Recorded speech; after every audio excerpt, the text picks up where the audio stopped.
So they're with the Israel war with the Hamas, and you already know Hamas is being funded by Iran, just like Ukraine is being funded by United States.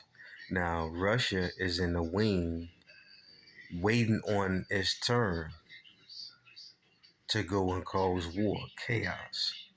Because God is going to bring them all together, in preparation of the great feast, where God will call on the birds of the heaven, to eat on the soldiers and horse soldiers and everything of that nature, feasting on the carcasses and blood and all that, all meat eating birds.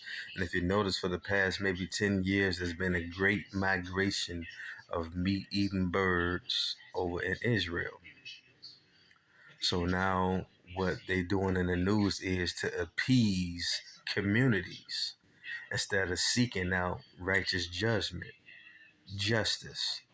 So therefore, God is a God of Israel, his holy land, and it's God that's, allowing these things to happen, because it has to be some form of recompense, or some sort of um,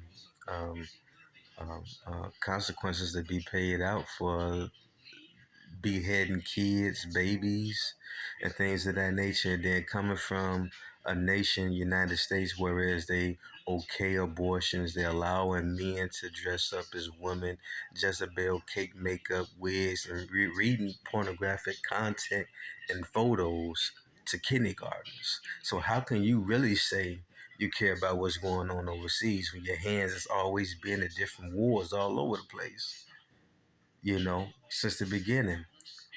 So therefore, God wish you to be hot or cold, so He know how to use you. And if a person want to be cold, okay, this is what you do. Bam. So therefore, when it comes to a person, the adversary Satan goes to and from, seeking who he can devour. If a person is on fire, they seem like it's a window of opportunity. There's an attack there, because it seems like God is leaving.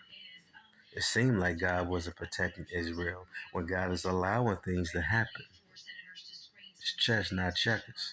So now they still have Hamas is calling for peace, but they're not calling for those hostages to be released. You see where we going with this? So okay, now they cease fire, they stop the missile strikes and everything like this. You still got 234 hostages being held. So what then now? We gonna ask for money, some more money now after we cease fire? Because if they really wanted it to stop, they would tell the people who they know holding these people hostage, hey man, look, we done with this. You know, we done with this. And now what Israel, Netanyahu, is doing is applying the proper pressure. We not going. They got Gaza surrounded. We not going for this, man. You know, they've been patient. They've been compassionate. They've been trying to work things out. They do the Abrahamic Accords, and then there's the sudden destruction.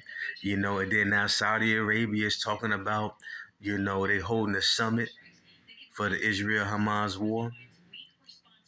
They calling all their religious people together, whatever the case may be, to go against God's people. Remember, they supposed to be all over the place, and then the sky is supposed to be lit with planes, pilots, fighter jets, like a cloud covering the sky. So therefore, I'm guessing that's why the Iron Dome is there, to stop the penetration of the missiles hitting the land, the Holy Land. Wow, like a hedge of protection, right? Ain't that something? And then just to see those missiles try to enter in, but can't even enter in, because there's a hedge of protection around the Iron Dome, is around the Holy Land, just like the protection is around God's holy people. Certain things are allowed to happen. You understand what I'm saying? And then when it comes to the justice comes through, and there we have it. So now they calling for a response or attack on the U.S. forces in the Middle East. You know, So it becomes one of the type of situations where it's like it's hypocrisy at its highest.